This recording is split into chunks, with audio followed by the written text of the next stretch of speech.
Hai guys, hari ini kita bakal baca buku selama 20 menit.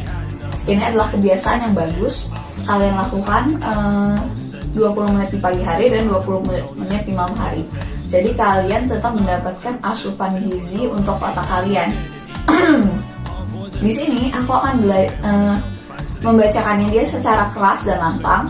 Jadi kalian bisa nilai intonasi dan nada aku di pagi hari dan juga sekaligus melatih pronunciation aku di bahasa Inggris dan juga intonasi dan nada vokal gitu biar enak didengarin tuh gimana. Sekaligus kita belajar hal baru nih.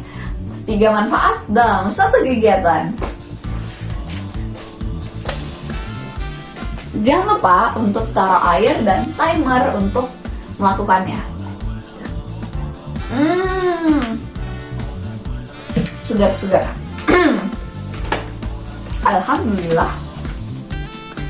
Jadi kemarin kita udah baca di sampai pertengahan bab 1. Opportunity from criticism. I was working as a storyboard artist at Walt Disney Featured Animation and wanted to get feedback about my work. I went and asked my boss how I was doing. His response was that I was doing fine. However, sometimes my storyboard were emotionally cool. This got me to detect the heart of soul filmmaking is emotional, and here I was being told mine were unemotional. The meeting ended and I felt hurt. Then I felt angry. Then I made a decision. I got shrugged it off, but instead I used it as a learning opportunity. He was right, and I would correct it. It became my challenge. I was working on Pocahontas at the time. The end was very flat, like the ending of a summer camp movie. See you next summer. Pocahontas was to be the Disney first ending, not to be happily ever after. How could I still give the audience an emotional, satisfying experience? His criticism has given me the seed of opportunity. The next time that I saw him in the hall, I made a promise to him. I will be satisfied. I won't be satisfied until I make you cry. I'll continue this story in a while, but before I do, we know what the audience wants to feel good. But what are they doing while waiting to be good? What is the audience doing? I used to watch Jeffrey Katzenberg at the time, head of Disney Animation. What story? Reels? Reels is a story of vision, a movie using just a storyboard drawing, complete with a dialogue and music score. His comments were like a laser beam, always right on the target. Other people's comments were all over the map. I often wondered how we did it. From little things that we said, I pieced together the following fantasy of what he was doing. He sat and watched the movie, imagining that his kids were sitting next to him, and he would take notice whenever they were glued to the screen or were fidgeting or needing to go to the bathroom or get popcorn. In other words, he was thinking about the film, not the filmmaker point of view, but rather that of audience. He was asking if he was bored or confused or this of all course. We shall learn. Are the two enemies of good design? He was also well acquainted with the story being totally versed in every stage of the script process. This became my point of view to study film. What is the audience doing? Became my second not most important question. Why do we watch? And what is the audience doing? Are the two questions that shape this book. Reverse engineering approach. What's going on your mind? Body, heart, soul, and the audience every 1 and 24 seconds. We're going to learn about how the mind works, how we see, how the mind processes information, how it creates emotion, and we know what is the mind doing watching the movie. We'll work backward and to know how to utilize the information as the way to structure our movie for maximum impact because we'll know what to aim for. This is known as a reverse engineering approach, working backward by carefully examining the relationship of all the parts. Let's take a closer look at what the audience is doing. The common assumption is that they are sitting in the dark, eating popcorn, just watching the movie. Nothing could be farther from the truth. The audience is not passive even before they get to the theater or turn on TV, they are creating a set of expectation about what they will see. James Alkin described that the just looking part of the process in his book.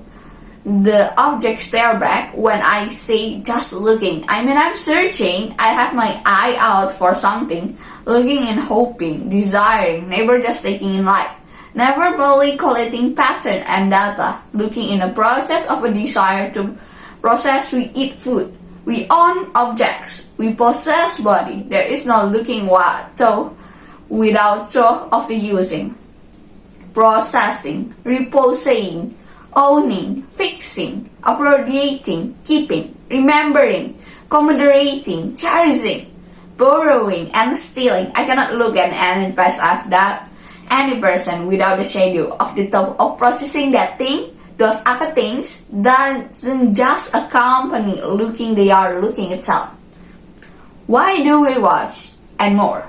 What we need to know is not only why we watch, but also what the audience is doing when they watch. What's going on in their mind? To answer this question, we'll serve to guide us. Let's imagine a man watching a movie about a man and a dog. We're going to get inside his head and see what's happening. When he watched the movie, let's go to the movie. But we're not going to watch the screen, we're going to watch the audience. Fear. When this gonna start, your audience is not just sitting there to eat popcorn. It met an anxious expectation. They are looking forward to the exciting story. Fear. It starts thinking, shh. The light is gone on and the screen come alive with image. The first thing that the audience does is focus and their attention to the screen. Fear. Hey, focus. Secondly, they really hurt for the information. Hunting is a very appropriate metaphor for what they are doing. They have to be able to find and clearly see the image. Fear. What is that? It looks like a man with a stack. Once we can see the image, we then touch the thing to see what we see on the screen. We read this image one at a time, just like starting of a word. Fear. No, the man's climbing the tree. We narrate ourselves what we see, translating the picture into a word and constructing a story into our head. Gazing what might happen. Fear. Our screen dog bark. There's the dog. I bet the dog chose him up to the tree. Even without the fact, we're trying to put what we see together into a meaningful story. Like solving a puzzle, we taste our theories to see it in all the piece. Fear. What's that sound? The audience continue visiting heartache, now searching for clues to answer to their question. It's a train coming! Right at us! We participate as if we were there, just as if we experiencing it, kind of like we're dreaming it. Fear. Dog! What's the man doing now? We're given just enough information to hold us in suspense. We're engaged with trying to discover what we don't know yet and fearing what might happen. Oh no! He must have put the dog to the sink and he putting it on the train track. We fear the worst might happen and yet we hope for the best. We continually swing back and forth between hope and fear. He must have hated the dog. We attribute motivation to each character, which decide whether we like or dislike the character and decide to ourselves if they're good or bad. That poor dog, what did he ever do? We feel to the character and worry about them as if they were our friend. Oh no, here comes the train, I cannot watch. We let to expect certain thing of in the word, it began to mean something for us. Is it over? When we learn what something means, we feel emotional. It happened automatically. He's lagging. How cruel.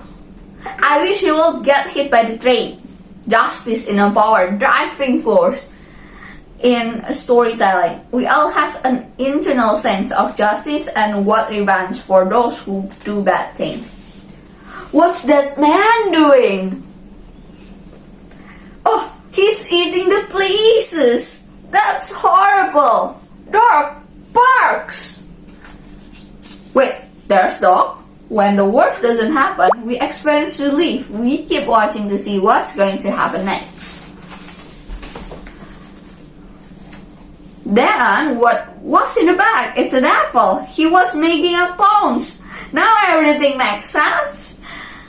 The new piece of the story changed the meaning of what we see. The new version replies the story that we thought was happening. We experience this much relief! When what we feared didn't happen, in other words, it feels good, the goal is made. Here, did you see that? I know that what's going to happen. We want to share our experience with others. When I see a film, I want to eat it to end the way I want it, but in a way that I would never have guessed. We want stories that fulfill our expectation and fantasy, and at the same time surprise us in a way we could never have dreamed of. I cannot wait to see another one. Once all the questions that were raised in the story are answered, the story is over and that we feel closer. Remember the storytelling advice of the March Hare. Stare at the beginning, and when you get to the end, stop. Source: Walt Disney, Alice in Wonderland, 1951. As you have seen, the audience isn't just sitting there passively watching, they are actively engaged in the story, creating for themselves in their head, and we've gotten a glimpse of what they do when they watch. Based on their information, we're getting to construct our map of what we need to know and tell clear the dramatic stories. The first thing the audience does is bring their expectation and pay attention. Hoping to have their expectation met by the story, we have to tell and show them the story is a way to meet the expectation and more. Second, they have to see the image clearly. This is a rule of design. Compassion, perspective, and lightning. They have to be able to see what is happening, or they won't be able to follow the story. Third, the audience reads the image. They see character, things, and sign in movement and action. We have to choose what to show them and to show how it's significant. This is the domain of the sign of a sign. What study now, sign significantly meaning for us. Fourthly, the audience construct the story in their head, assigning meaning to what they see. We have to help them follow the story. This is the realm of editing and cause and effect sequencing to maintain suspense. Here, we're about to look at a larger structure of storytelling, such as the 3-act structure or at a hero's journey.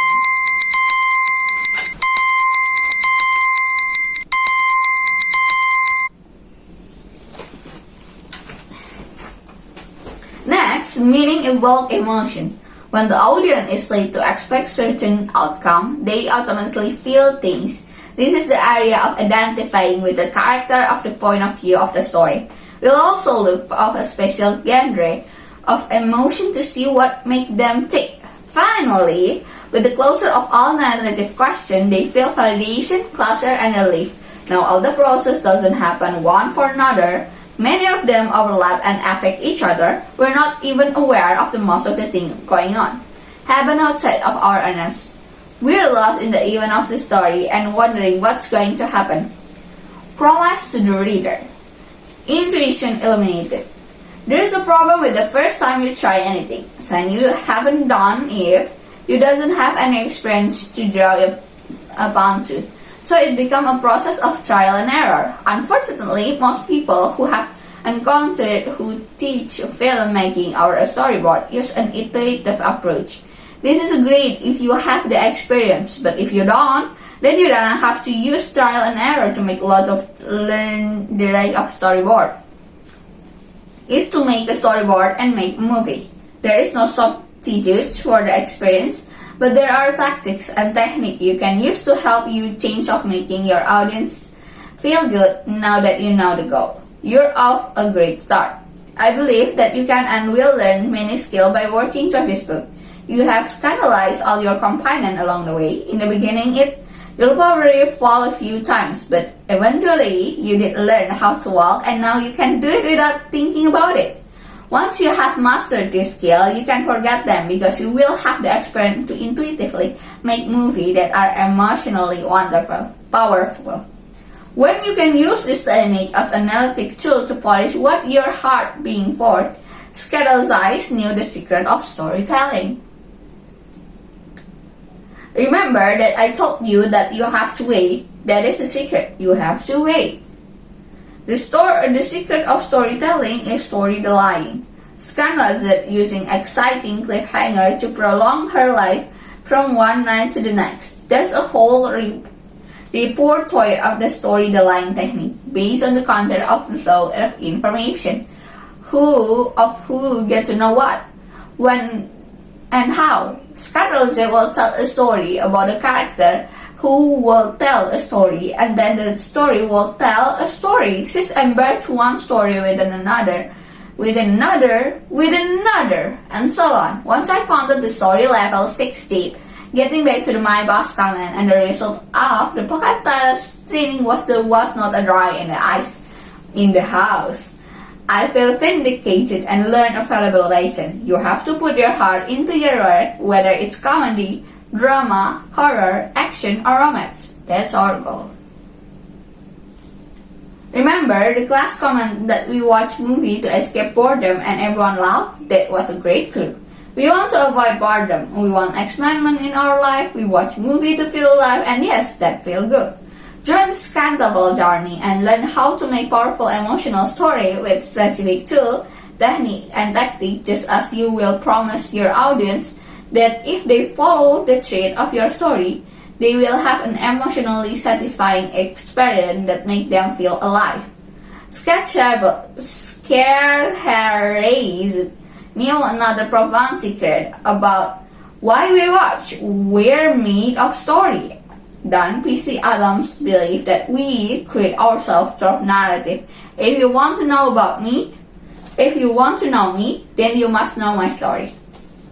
Points to remember.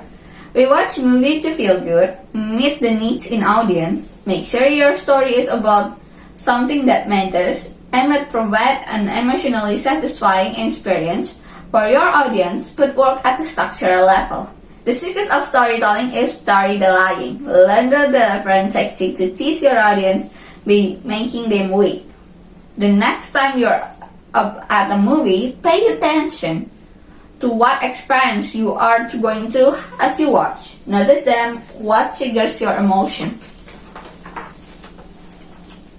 Jadi nanti kalau kita nonton lagi, kita bisa menempatkan posisi kita untuk nontonnya, ngelihat emosi apa aja yang timbul. Mungkin sambil kita pause-pause kita nontonnya. Kita bisa salah satunya nonton di Disney Plus karena aku lagi punya premium. Oke, bab 2. Bab 2 halaman 21 dari buku Directions of Story. Judulnya adalah Common Beginning Problems. Kita minum dulu.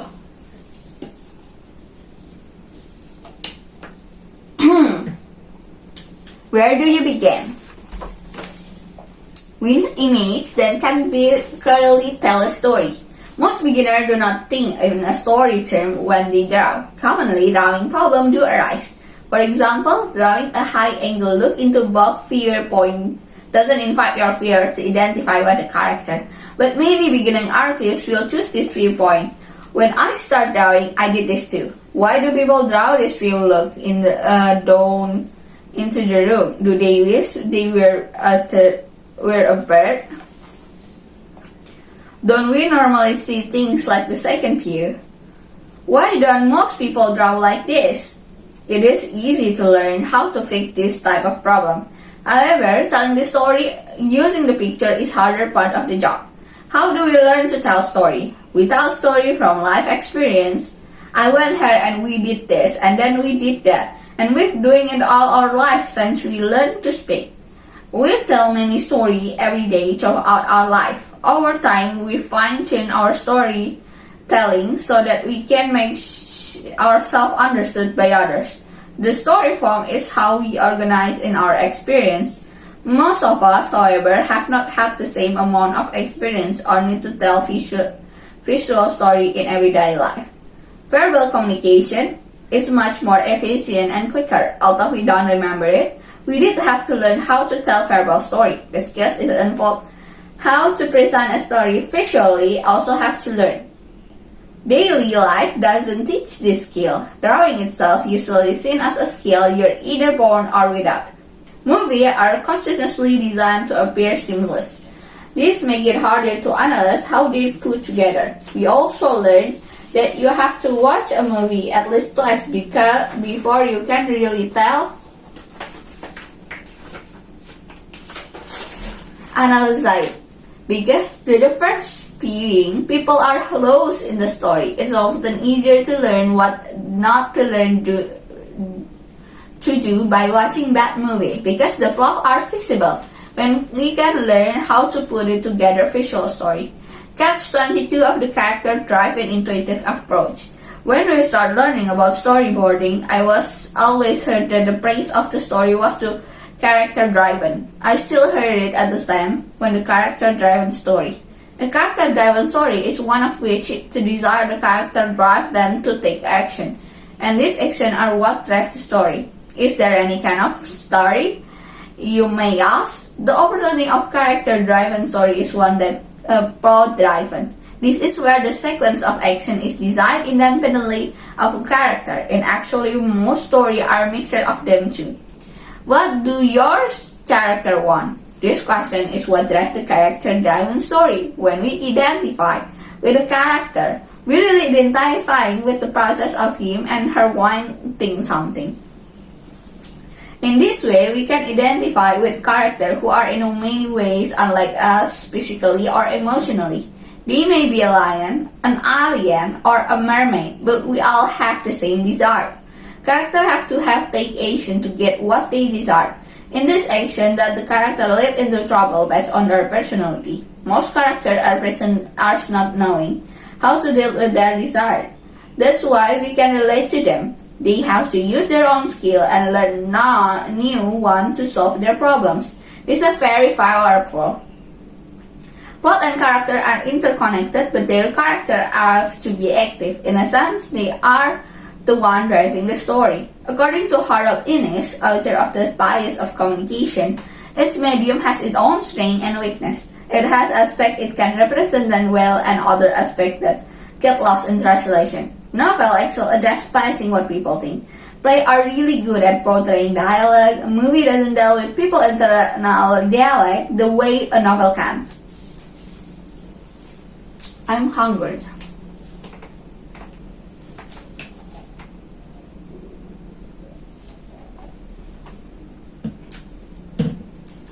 What can movie do well? Movie speaking with a depth of that what they do in play. What can movie do well? Movie, like the name of implies, move, light, camera, action.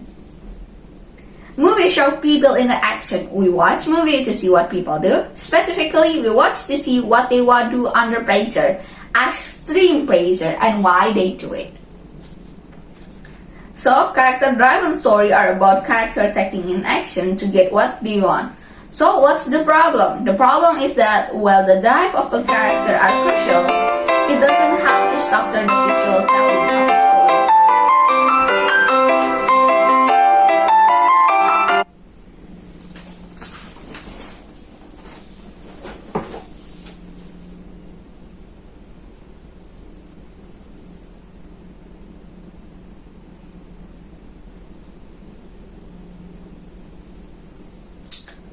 The problem is that while the drive of a character are crucial, it doesn't help you structure the visual telling of your story. There are literally thousands of ways to show an action. How do you know which is choose? Besides, often it will be the job of the writers to make sure that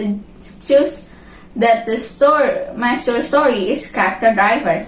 They will write what each character does. The director's job is to figure out how to visually structure the story. The problem with learning about a character-driven approach to storytelling is the same problem with intuition. How can you use your intuition if you don't have an experience to base it on? You have to learn how to visualize a story into a great picture. What can possibly go wrong?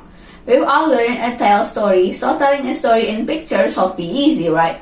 Well, when I was directing Piglet Big Movie, I realized that even professional storyboard artists sometimes have trouble telling a story in picture. Each of my storyboard artists have a different problem. And with his or her storyboard, I was the director, so it was my responsibility to make sure the whole film worked. How will I be able to help them? What was wrong? What is just bad storytelling, or was some principle being overlooked? Speaking problems. There are several problems that can arise when we speak. We can talk on and trying to say much until we run out of our breath. Yet we keep talking, possibly trying to make sure that there's no silence. We can leave a talk unfinished.